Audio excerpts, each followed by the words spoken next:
the NAFTAA Podcast.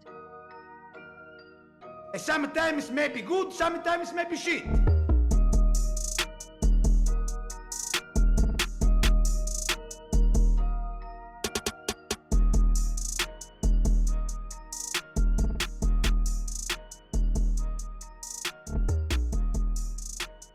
NAFTAA Pod, we're back. Took a little break. I think it's nice to get a week off. I did have a few people actually, Dylan, and you'll be shocked by this, text me and be like, where's the upload? First time in my life that's ever happened. So shout out to Ian. Exactly. He was like, where is the scheduled upload? You guys are doing a great job of being Monday, Tuesday for the past couple of weeks. And I was like, I like to give my guys a day off here and there. You don't want to work them too hard. You got myself, you got Dylan on the pod. We're back. There was a little international break. We obviously want to talk Team USA and just utter dominance. That might be a little bit aggressive, but it feels great over Mexico. And give you a preview of the Premier League games that are forthcoming. Dylan, first things first, how you doing? How you been? What's going on? We're good. Coming off of a week of probably realizing I'm not good at betting on basketball and watching March Madness. Yeah. My bracket literally was, this is the first time it's been chalk in probably forever. And it was very much the 1 year I was like, screw it, let's go nuts with it and throw. I'm pretty sure I came very close to having Mississippi State in the Final Four, which, really turned out well. So we're firing on all cylinders. I need soccer. I had a few of that too. I do feel like you built up your bankroll just to have it be diminished by basketball, essentially. I can only imagine. I'm assuming, did you go out and watch some of the games with your crew at all? Yeah, we went out on Saturday. So this is the thing that I've learned when you hang out with Dylan and you're betting a little bit, because what was that, like week 5 of the college football season? There is a moment where you're throwing bets back and forth. Dylan, you're obviously a little bit more seasoned and tenured in this than I am. I think in my head, I'm making like knowledgeable, like I'm trying to throw knowledge darts out there to make some solid bets. It comes to a point, and I don't know if it's beer 3 or beer 5, somewhere around there. I do feel like there's always a time where I'll make eye contact with you and you go, well, what if it gets a little weird? And then there's a couple of bets out there that I'm like, I don't know why the fuck I threw this in here, but it's in there now. It's like, all right. Penn State, that trip, I remember looking at my receipts on bets, and I was like, why did I chase this game? If you want your weird bet that clearly didn't work, was I took Colorado before the play-in game to make the Final Four at plus 130,000 to 1. So it would have been it was a $3 bet to win like $370. And I thought we were right there to get them in a Sweet 16. We were so close. Hey, sometimes you got to take the Flyers. It's the best way to do it, and not the Philadelphia version, obviously. Speaking of, I just want to tell you, too, congrats. Thank you. Rangers clinched playoff spot already. First one to clinch a player spot, and still a chance that we end up finishing like 4th in the conference. So let's see what happens. Yeah. Hockey, it is a fickle beast. All right. We're going to dive in. We got Dudes of the Week. We're going to talk Team USA. We're going to give that preview. It'll be a quicker episode. Dylan, I'll be the gracious host. I'll have you lead us off Dudes of the Week. We're going to do a 2-set and then jump right into the US-Jamaica, US-Mexico games. Give me who you got. My first Dude of the Week is rule changes.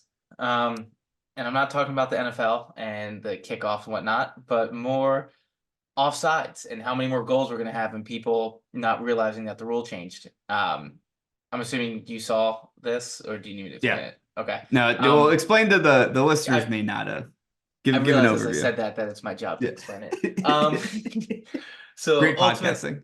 But ultimately, I think there's a lot of goals that actually would have happened this year that obviously changed games. Of the offsides will now be based off of, it's kind of a hockey offsides with the blue line of it's the last part of your body past.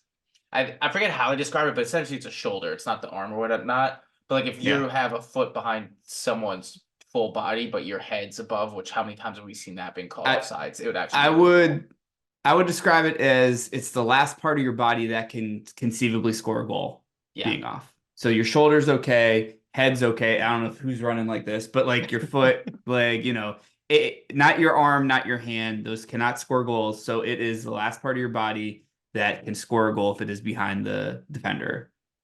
You're Gucci. I'm sure VAR won't ruin this, but at the moment, I actually don't hate this rule, so I'm okay with it.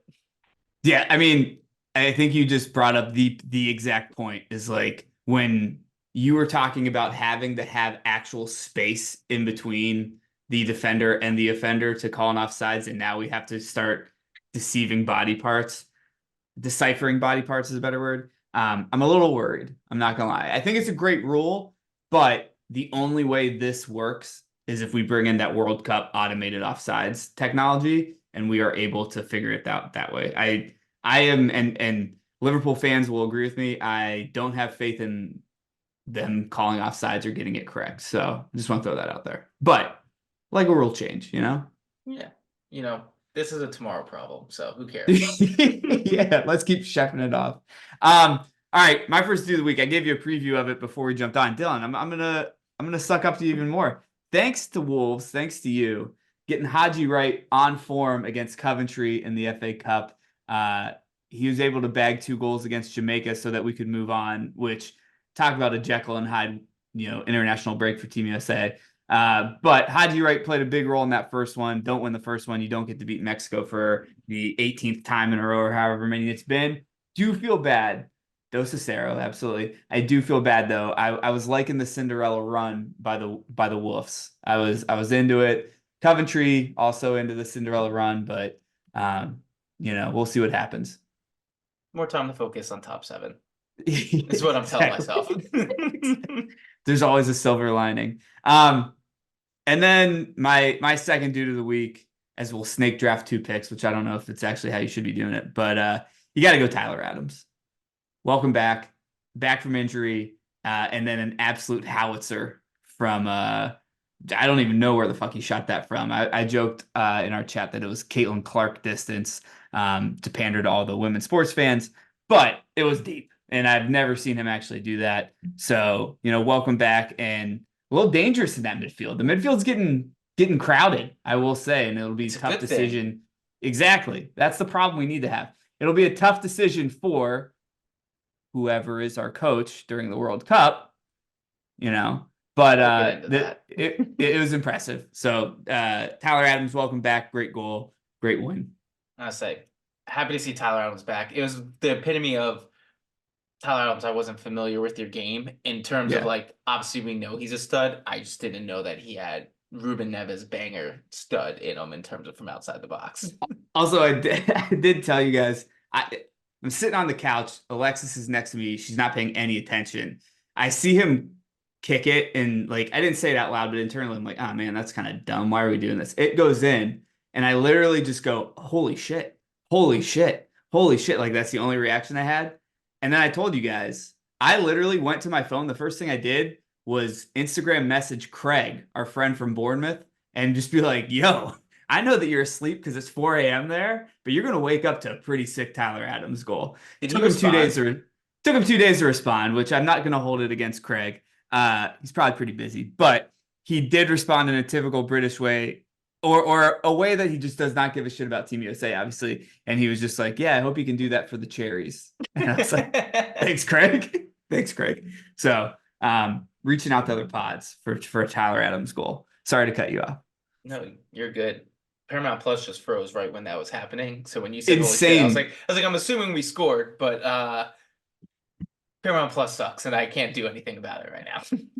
I would actually, before you do this again, this will be the last time I cut you off. You've been watching MLS at least a little bit, yeah, because of Philly. No one touches Apple. No, it works perfect. It's the greatest streaming platform out right now. YouTube, I have Hulu, but YouTube just because the split screen has my heart a little bit. Yeah, but YouTube TV, we have that too. But in terms of actually streaming, because even when I'm watching Champions League, it pauses all the time, and I'm just like, what is this bullshit? I hate it. Exactly. So not that they need it, but shout out to Apple. Sponsor the pod. We'll make that the next dude of the week. Yeah. I don't know. I guess we'll keep it USA related and just say he needs some love, specifically when he goes back to the club team. But Gio Reyna, like, I think we have our own opinions, and I know we go back and forth as we talk about it, but I don't think it's undeniable that he has the most talent of anyone on our team. And he is our playmaker, and I wish Nuno would play him more. I don't know what's happening there. We'll figure that out at some point, but hopefully he gets minutes leading into the actual World Cup and he puts on a show in Copa and goes to the right place. But Team USA goes as he goes, in my opinion, at this point. Yeah, I don't disagree with you. And, dudes of the week done, and we can transition right into the Jamaica game and then the Mexico game. You know better than me, but watching him play this past weekend, because we were texting about this, I think he gets Berhalter has him set up way too deep in a couple of these games, and we were saying that. And then when he went forward, he created 2 goals, or created one of the goals for the Jamaica game, and obviously was a huge impact in the Mexico game. We need him more forward. But the thought that I had, and like I said, you'd be able to answer this better, is Nuno just a bad coach? Or does he just not know? I don't know. I don't think he fits into Nuno's style. Like, it's something where we were on the rumor. Why buy him? But I don't disagree with that. But, like, we were rumored, but it was never going to happen. But, like, not to give, Gary O'Neill some more how much I was talking about, but, like, with how everyone that we have on the Wolves is an attacking player that we want driving at defense and going at it, like, he would fit perfectly into that, right? Yeah. I'm not saying Nottingham Forest doesn't do that, but, like, Nuno is more be sound on defense, and then we go forward and we try to do the counter. And he needs to be more free flowing. And I think it's tactically, it doesn't fit into the plan, and maybe that's what the issue is. Yeah. I could see that being the total issue. I just, for me, a team that's now in the relegation zone because of the points deduction. Yeah. You'd think someone that can create, I would think would be a great person to have in there. All right, let's do this. US 3, Jamaica 1. There was a goal in the first minute for Jamaica. The US took all of 90 plus 6 minutes to get the equalizer. It was the last kick of the ball, essentially, an own goal off of a corner. Matt Turner was pushed all the way up. We're going to go to extra time. Philadelphia Union player, ex-player too, by the way, helping us out. Well, the with the header off of his head. Yep. Yeah. I will say this though. What's his name again? Andre Blake. Yeah, he's very a great goalie. Keeper. Yeah, very good keeper. We get 2 in extra time to put it away. It was a Haji Wright double in the 96th minute and 109th minute. Shocking at halftime, or not at halftime, before extra time. They asked the panel, I think it was Dempsey and Charlie Davies, like, what's your prediction? And all of them kind of said US looks tired. I felt the total opposite way. I said there is no greater letting the air out of a balloon than what just happened to Jamaica. And I feel like if you get 1 goal, you're good to go. US 2, Mexico 0, the big one. Adams with the howitzer in the 45th, like I mentioned before, and Reyna in the 63rd. Put Mexico away. I'll say this, and Dylan, I want you to jump in first. It was a tale of 2 games, to be totally honest with you. It was pretty disappointing in the first one. Second one, a lot of good things. My biggest critique is going to be shocking, but let's have you lead us off. How are you feeling after these 2? Indifferent at this point. I don't think it changes anything. Like, this, if we have any Mexican fan listeners, shut your ears. You're not going to be happy about what I'm about to say. But, like, the expectation is we're beating Mexico. At this point, and where we're at, going off of the last, 3 years we haven't lost to them at this point. Like, we own Mexico. We own CONCACAF at this point, and it shouldn't be something that Greg should be judged on. Like, this summer should judge where we actually are at, as opposed to, like, who we're playing CONCACAF. I expect us to win. I think the other takeaway before getting into, like, player stuff and things like that is, right now I feel like we are literally in a European or mid-table team in the Premier League, in the fact that Mexico came at us a little bit, and when we play teams that are better than us, that are gonna come at us, we can play with them because it becomes more of an open game and allows us to do our thing, as opposed to Jamaica and the low block. Oh, like not that I don't think we can break it down. I don't think Greg tactically knows what to do with that, and that's the other problem. Yeah, I think you're right. I think one, we this is an only losing scenario for the future managers because now we have enough talent. We're playing these CONCACAF games. If there is a big loss, it's a way bigger loss. And if you win, you're supposed to win. And I think that's where you got to get to, especially when you are the nation in this CONCACAF region that is the biggest and should have the most talent, to be quite frank. It's where we need to get.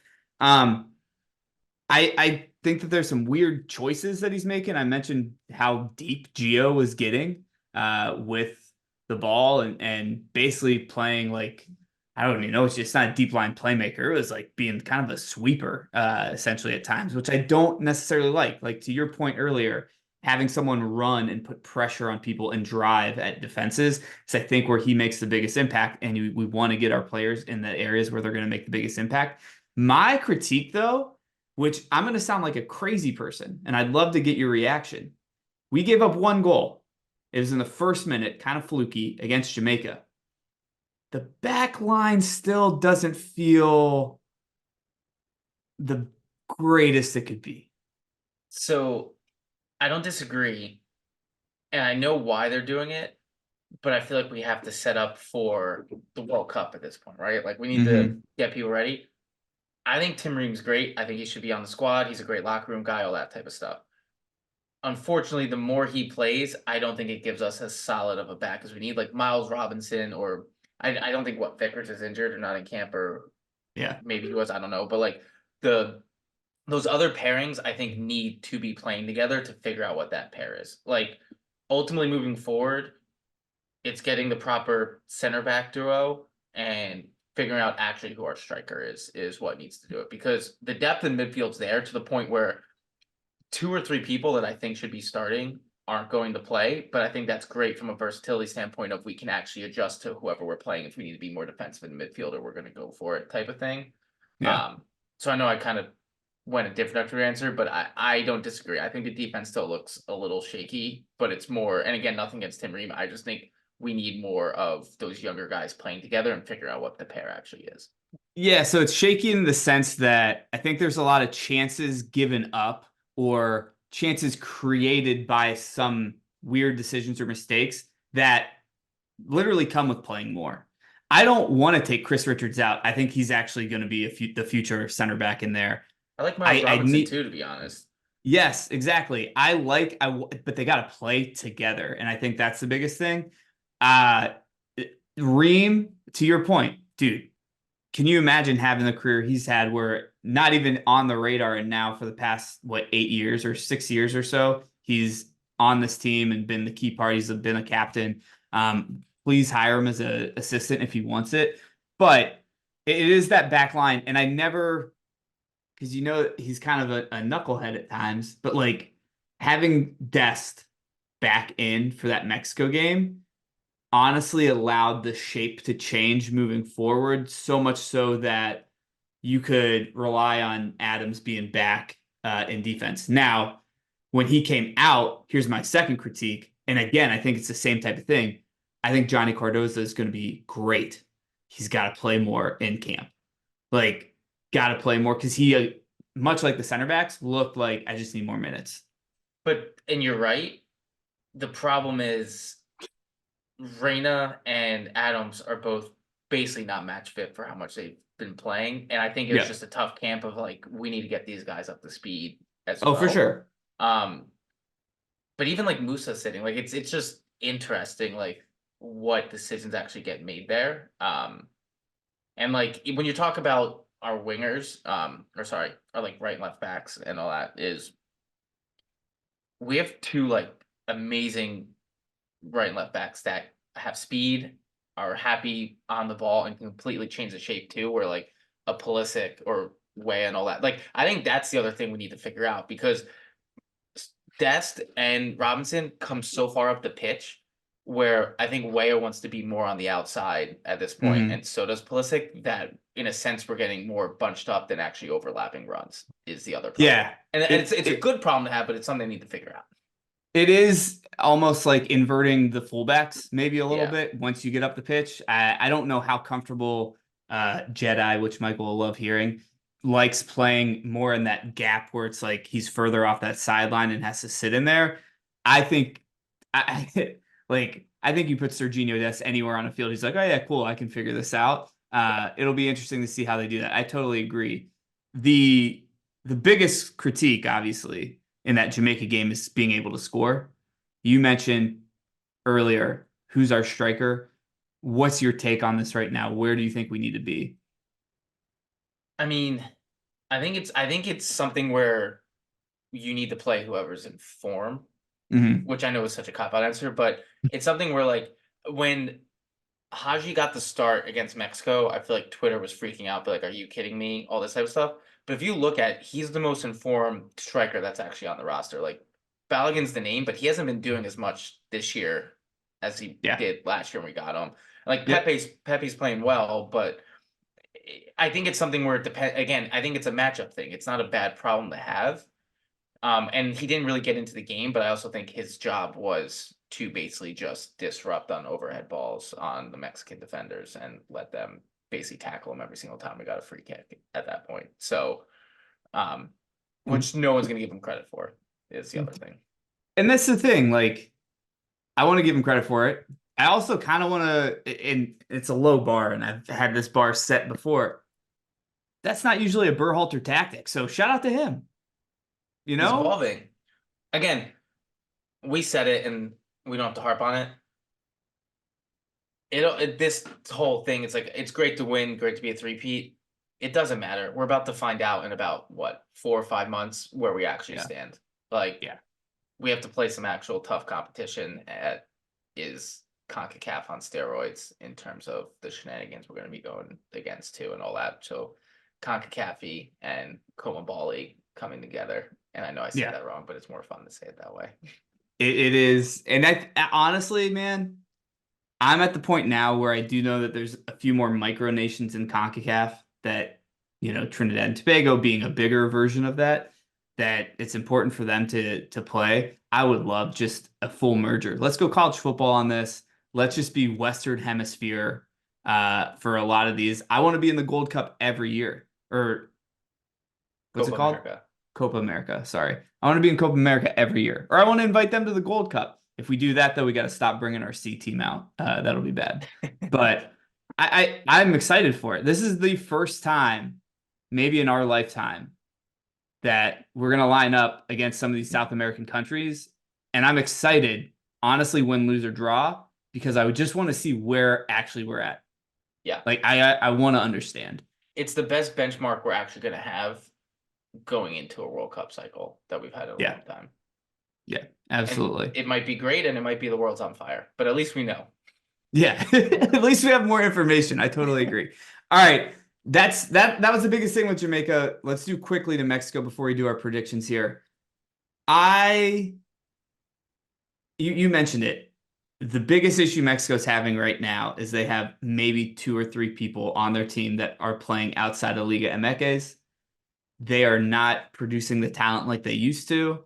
I think I was listening to someone earlier today that was like, hey, my friend asked me, who are the big people on Mexico you got to watch out for?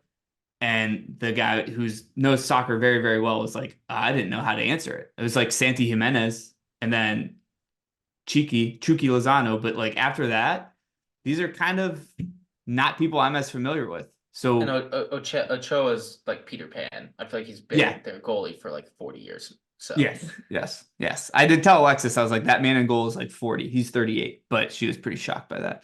But I will say, like, we're winning a battle on the field, but it feels like we're also winning a battle getting people out of country. And then there's a lot of dual citizenship going on, and we've been kind of kicking their ass in that too. Not even that. We've been getting dual citizenship in Europe also, which is shocking. Yes, but I'm saying there's been a few players that like could go play for Mexico. Huh? like Pepe. Yeah. Pepe, I think Cade Cowell might not have. He's down in Liga MX now, but I thought he had some type of weird thing that he could have played for Mexico. Doesn't know any Spanish. I do know that. But no, it's interesting. It's just something that, like, we were talking about this before the pod started of, you said it, like, we're exporting, and eventually, like, it'd be great to keep people in MLS and get to that point. But I think from a World Cup perspective, and every other nation's doing this, is not everyone plays CONCACAF, and you need to get used to other different styles of football to be able to compete at that level. Talent alone is not going to get you there, and I feel like that is what we're doing way better than what Mexico is doing at the moment. That's giving us this edge.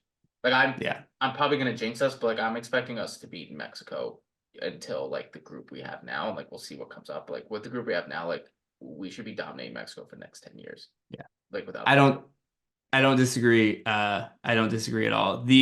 One of the most telling statistics too, to show that these Mexican players who are good enough for their national team, and like, it is a match, like 2-0 2-0. It did feel like we dominated a bit and strong-handed them, but it's not like we're not just showing up and being able to win. We're not at that point. I don't think anyone on this pod's saying that.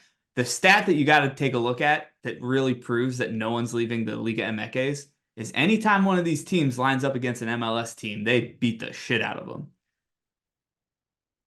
Yes, go ahead. But they're playing them when they're already like halfway through their season at the beginning of Champions League, and they're 2 weeks in. So you're not wrong, but at the same time, like, imagine you guys playing your first game of the Champions League the third week into the season in like August. Like, you'd probably win because you're City, but like, you're not going to look like normal City. Perfect example is City actually played Copenhagen in their first match in the Champions League, and that was 2 weeks before the regular season starts for Copenhagen. It was not pretty. I get what you're saying. Totally understand. Just saying. But you're not wrong. I know that, like, the Liga MX, you're saying it so much better than I am, in like the proper way. But they dominate us, and eventually MLS will hopefully catch up. But like, I think there are some nuances there.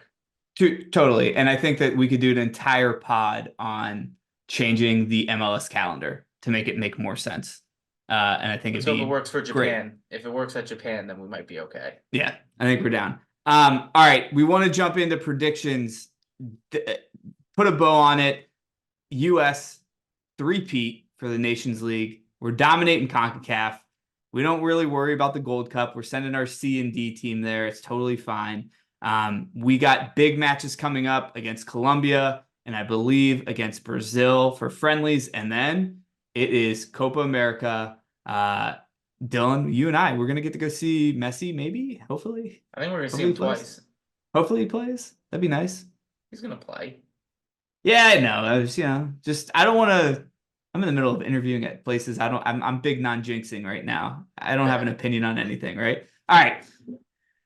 Team USA, three-peat. Let's jump into our predictions. I unfortunately, Dylan, did not update our doc, so we're just gonna go fly through this one and fill it in later.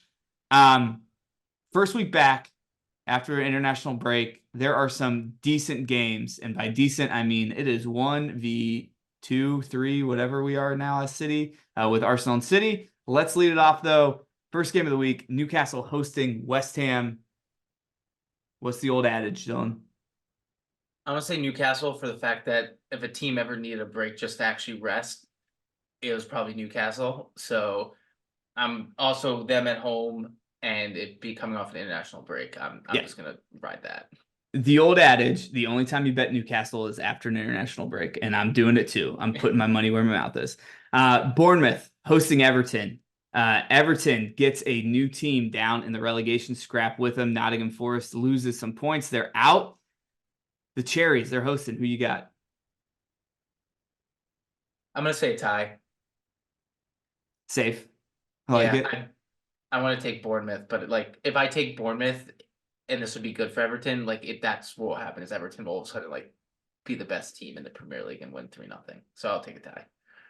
I want to keep the vibes going. USMNT. I'm going to go 1-0 Bournemouth. 86th minute. Like, ball falls out to the top of the 18, cracker, Tyler Adams, first game back. Do you think he actually plays this week? Probably not. Probably no shot. Because if I knew he was going to play, I think that sways I would. If Tyler Adams starts, I would like it on the record. I officially changed to Bournemouth. I like it. I think we should do that. I think there's enough caveats on this group of potting that we should be able to do that. I got Bournemouth. Dylan's got a draw. Chelsea hosting Burnley. You can't possibly pick Burnley, right? I'm gonna take Chelsea. Yeah, I'm taking Chelsea. Burnley's gonna win. So congrats. Yep. Yeah. Forest hosting Palace. This game, I don't know why it'd be on TV. It's been a tough year for both these teams, but even tougher for Palace or for Forest lately, losing the 4 points. It's at Forest. Who you got? International break. I'm going with the home team for a game that I'm not sure about, so we'll take Nottingham Forest. I think there's a deduction bump. I think that didn't work out for Everton, but it's got to work out at some point. Yeah, I think that they're going to need it. I think if you're going to get the best version of Forest, you're going to get it at this point because all those players stayed and had to listen to like losing 4 points. I'll go Forest as well. Sheffield, I believe, coming off of a win, maybe. I got to go back and look. They're hosting Fulham. Fulham just announced that they're putting a pool in their new stadium, which, cool. Shout out to the Diamondbacks. Shout out to the Dolphins. Dylan, who you got? Shout out to the Jaguars. That's who it is. The owner. Jaguars. You got to get it right. Yeah. Dude, actually, that makes total sense. This was literally the first thing when we did the tour of Craven Cottage that they told us about. So like, we're putting a pool news. in. They're doing a hotel too. You can actually stay at Craven Cottage when it's all done. Oh my god. Okay. Which, to be honest, we might do. It sounds kind of sick. The most American thing ever in the Premier League. Love it. It's right on the Thames. It's perfect. But I'm gonna take Fulham. Yeah, I got Fulham as well. Spurs hosting Luton. I got Spurs. I got Spurs too, but I hope Luton fights on. Same. You always bring this up at key times. Do we have a Spurs push last 9 games? Yes. Yes. All right. Perfect. Villa, Midlands Derby. Villa hosting Wolves. Who you got? I'm taking Villa only because I don't know. I have no idea who's healthy on our side at the moment. So I can't confidently even say that the Wolves would win if I felt it. I think I might be taking Villa too, much like you were just talking about a Tottenham push. I feel like Unai is going to try everything he can to get Europa. I don't know if Champions League is actually in the cards, but to stay into Europa and get that, I think that's going to be their big push. Brentford hosting Man United. For those of you that don't know, it's the only game I've ever watched with Nick Tucker at a bar, and Brentford won 18-1. It's at Brentford. Who you got? I'm gonna take Brentford. Me too. Just as a troll. Home team after a national break against an inconsistent team. I think had way more players playing in international break. We're gonna get to a game later where I like how you're thinking, and I hope that you're right. But yeah, I got Brentford as well. United's an interesting fucking team. I don't know what else to say. Liverpool hosting Brighton. You're getting into the Sunday matches now. 9 a.m. early kickoff. Michael's furious. He's going to be in New York, though, so we're going to watch this at East 11th Street Bar, the Liverpool bar. Who you got? Sorry, that was a bad time to sneeze. I'm going to take Liverpool. I think we have a 3-leg horse and they know they have to do a result before what is happening after them. Yeah, I got Liverpool as well. It'll be cool to see Ian and Michael get a dub live in a bar in New York City for the Reds. And then right after that, the big match, City hosting Arsenal. Dylan, you've been mentioning home teams after an international break. What's your thoughts? I think you guys win, but because I have Arsenal winning it all in our thing, I have to take Arsenal. But I think the logic actually stands true for you guys. Fair. I got us, obviously. I think it is must win. I will say that. I think it's not must win tie. for us. It is a must win. It is a must win. I think you got to beat them. You got to beat them at home. I think that's the key thing. Must win. You got to win at home. Let's say if Arsenal comes out and they have the same form that they've been playing with before the national break and like just drop like a 4-1 or 5-2 on you.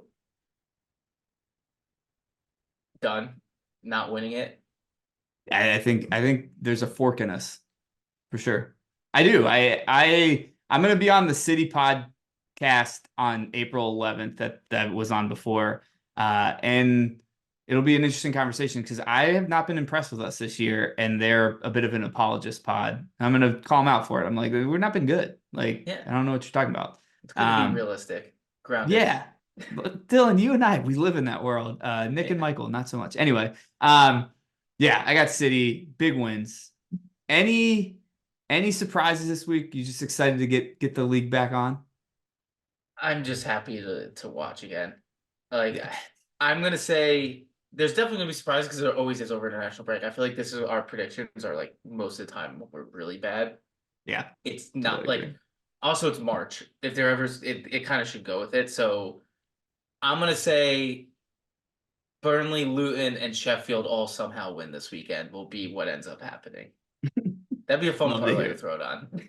Just to see. Love to hear it. All right. Any bets for you? I know we got to jump, but anything you got?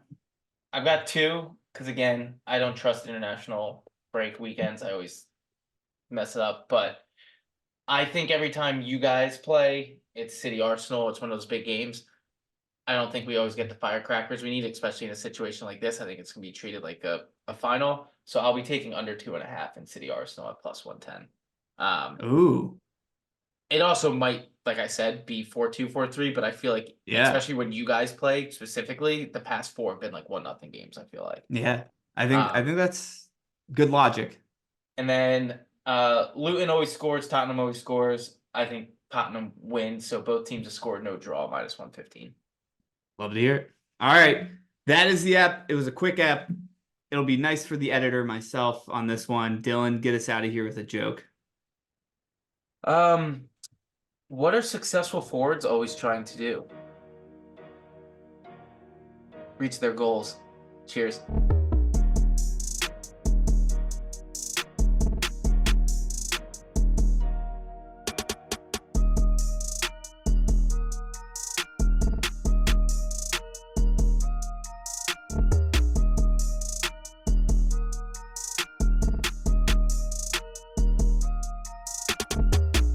The NAFTAA Podcast. Sometimes maybe good, sometimes maybe shit.